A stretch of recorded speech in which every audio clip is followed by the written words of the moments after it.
Et salut à tous, c'est le Sneakers, on se retrouve pour une nouvelle vidéo, enfin le récapitulatif sur le Sneakers Event. Enfin je dis enfin, la vidéo sort même pas une semaine après, mais je dis enfin par rapport aux autres parce que j'étais assez surpris qu'il y ait beaucoup de youtubeurs qui ont sorti leur vidéo très tôt comme ça.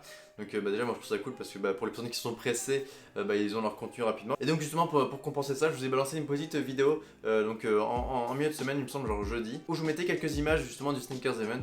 Donc une petite immersion avec quelques petites images plutôt cool. Donc je vous invite à aller checker ça fort parce que j'ai fait un montage un peu cool et même si vous voulez tout simplement voir les images, je pense qu'il peut être vraiment sympa. Mais bref, ça c'était pour l'autre vidéo. Aujourd'hui là on se retrouve pour un petit récapitulatif général du Sneakers Event, c'est-à-dire tout ce que j'ai pu acquérir là-bas, tout ce que j'ai pu acheter tout simplement, ou tout ce qu'on m'a offert aussi, ça c'était vraiment sympa. Tout ce que j'ai pu, mon expérience personnelle tout simplement, pour avoir mon feedback, tout ça. Et également si vous voulez avoir le feedback d'autres personnes, c'est-à-dire qu'en gros, si vous voulez voir alors d'autres avis que le mien. Je vous invite à aller voir les vidéos des différents youtubeurs qui ont fait des vidéos dessus. Je vais essayer de vous mettre quelques liens dans la description. Même si vous voulez avoir d'autres images aussi du Stickers Event. Je sais que par exemple le By Jiffy, lui il avait un gros réflexe avec un stabilisateur, il y a moyen qu'il fasse une vraie vidéo. Donc je vais inviter à aller checker ça, ça peut être vraiment très lourd. Et également je vous dis ça parce que j'ai essayé de réaliser une petite interview là-bas, c'est-à-dire qu'en gros vers 17h, vers la fin de l'événement, je suis allé dehors avec mon micro avec quelques assistants d'ailleurs que je remercie, qui se reconnaîtront, pour pouvoir avoir l'avis de quelques personnes qui sont pas forcément des fans de sneakers à fond, ou qui sont pas forcément des youtubeurs ou quoi, comme j'avais pu faire l'année dernière par exemple. Et du coup je pense que ça peut être vraiment intéressant, je vais aller checker ça, il y a un fils avec son père, ça peut être très cool de mon point de vue. Enfin bref, je tease pas trop, je vous inviterai vraiment à découvrir ça, donc j'essaierai de balancer du coup ça au niveau de milieu de semaine prochaine, un petit peu comme la vidéo là, un peu plus tôt genre mardi ou mercredi je pense. Donc déjà on va commencer par faire un récap par rapport à ma wishlist. Donc comme vous avez pu voir avant l'event, j'ai fait une petite wishlist pour vous montrer un petit peu les paires que je souhaite avoir là-bas. Et justement c'est pour faire un récap par rapport à ça. Donc déjà la Calabasas introuvable, j'en ai vu zéro, enfin en tout cas en crème. J'ai vu une noire et une grise je crois, mais en crème j'en ai vu zéro. Donc vraiment dommage.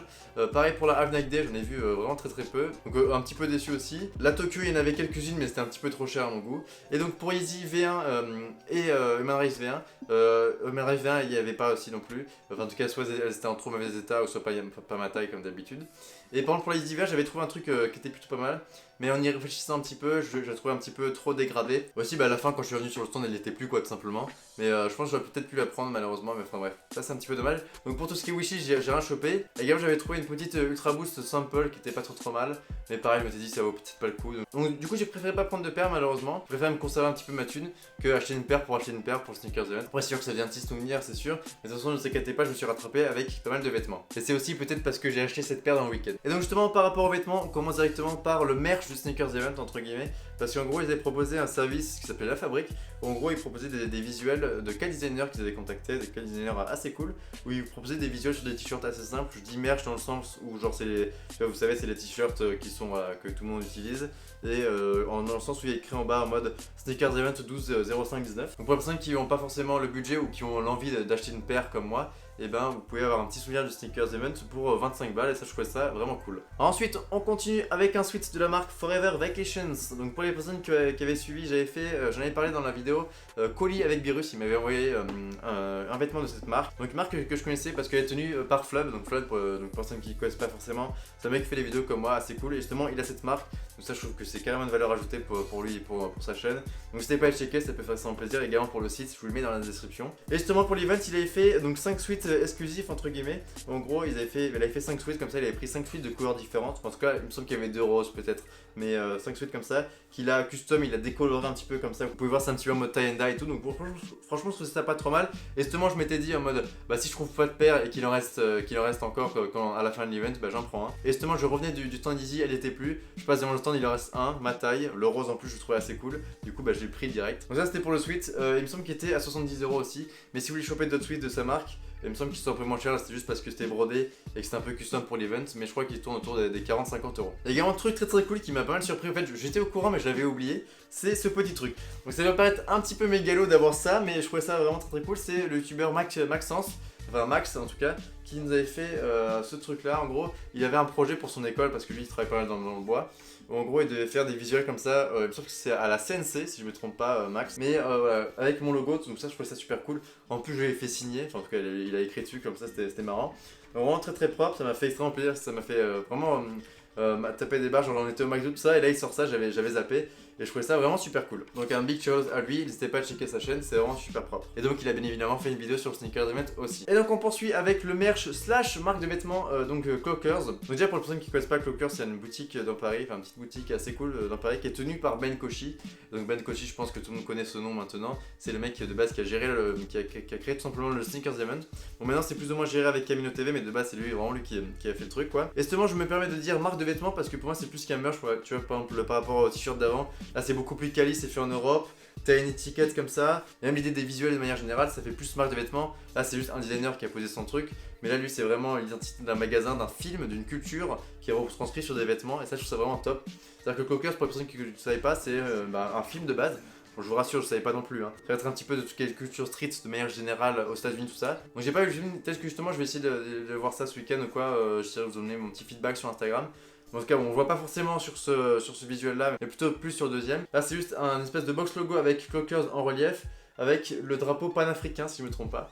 Donc, je trouve que ça passe plutôt bien. De base, je suis vraiment pas fan des trucs en mode qui reprennent le box logo, mais je trouve que ça passait bien dans le sens où tu vois, c'est pas juste un carré rouge avec la typographie Italia, je sais plus combien, avec le nom de la marque. Là, il a vraiment cherché un autre truc, il a fait un coloré différent, c'est pas du blanc, c'est en relief. C'est pas du rouge, c'est vraiment un bac vraiment sympa. Et je crois que par rapport à ça, je voulais féliciter parce qu'il a vraiment fait un vrai taf dessus. Et donc très hâte de voir la suite parce que justement par rapport à la vidéo de Camino TV, je pense qu'il y a eu beaucoup de retours et même de manière générale. Donc hâte de voir la suite. Et donc pour la suite, c'est un petit sweat, un gros sweat parce que franchement il est assez épais, assez quali. Vraiment ça pour l'hiver, je pense que t'es vraiment bien. En gros avec le visuel entre guillemets avec la scène culte du film dont je vous parlais tout à l'heure. Donc vraiment un sweat vraiment quali, vraiment épais. Et quand je dis quali, c'est vraiment quali, c'est-à-dire que c'est un truc fait en Europe comme je l'ai dit. Tu vois, t'as plein de petits détails en mode les trucs Clockers brodés comme ça. Ça peut paraître con pour certains, mais c'est vraiment des trucs qui font vraiment plaisir. C'est pas, il montre qu'il a pas juste fait du merch pour faire du merch. Il a fait vraiment un truc vraiment cool qui, je pense que même dans sa tête, même s'il annonçait ça comme du merch, je pense qu'il pensait se développer déjà au futur comme une marque de vêtements. Et ça, je trouve ça vraiment cool. Également avec la petite étiquette sur le côté. Enfin bref, franchement ultra propre. Le visuel, bon, c'est sûr que c'est un petit peu trash. Mais quand on sait entre guillemets d'où ça vient, bah franchement, je trouve que ça passe et justement ça fait un petit peu. Enfin, si tu quand tu reconnais le sweat de l'autre, ça peut être vraiment cool. En bref, de manière générale, je trouve ça vraiment top. Et donc on finit au niveau des articles entre guillemets avec cette petite box de Sparkle Pump. Donc Sparkle Pump, j'avais déjà travaillé avec eux l'année dernière. Où, en gros, ils m'avaient envoyé des box et tout, on avait fait un petit concours, c'était plutôt cool. Donc Sparkle Pump, c'est une marque de boîte comme ça, un peu en plexi pour ranger vos paires, assez quali. Donc là ils m'ont envoyé une boîte un petit peu spéciale, enfin spéciale dans le sens où c'est pas une boîte classique, c'est une grosse boîte à tiroir pour ranger genre des paires de style b-ball et tout. Donc, franchement c'est pas trop mal, bon je pense pas avoir l'utilité dans le sens où j'ai pas beaucoup de paires b-ball comme ça à ranger. Par exemple tu vois pour ranger la petite Yeezy 700 ou des bails comme ça, des Jordan, franchement c'est ultra propre. Donc Sparkle Pump, je vous mettrai également l'Instagram et le site dans pour ceux qui veulent checker. Ça fait extrêmement plaisir. Et donc voilà de manière générale tout ce que j'ai pu ramener du Sneakers Event, vraiment super cool. Bon pas de paires malheureusement, mais franchement je suis quand même super content. D'ailleurs je suis extrêmement content de manière générale de cet event comme je viens de vous dire.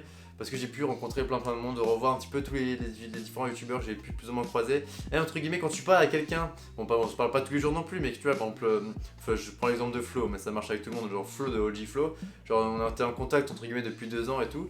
Enfin depuis 1 ou 2 ans et là de fait de se voir, je trouve ça vraiment super cool. On n'a pas passé la journée non plus ensemble, mais je trouvais ça vraiment top. Et bien en général, je voulais faire un petit SO à tout le monde que j'ai pu croiser là-bas. Et surtout un shout-out aux différents abonnés que j'ai pu croiser là-bas, j'ai pu checker, prendre quelques photos aussi, c'était assez marrant. Et donc pour ça vraiment c'est le top et je vous remercierai jamais assez tout simplement. En vrai sur ce c'était le sneaker, j'ai pas trop envie d'éterniser cette vidéo, ce truc qui commence à faire un petit peu de nuit. Comme je l'ai dit, je vous invite à checker la vidéo Immersion Sneakers Event qui peut être vraiment cool. Et la prochaine vidéo sur les interviews des différentes personnes que j'ai pu croiser là-bas. Bref, je vous souhaite un bon week-end, je vous dis à la semaine prochaine pour une nouvelle vidéo. Ciao ciao.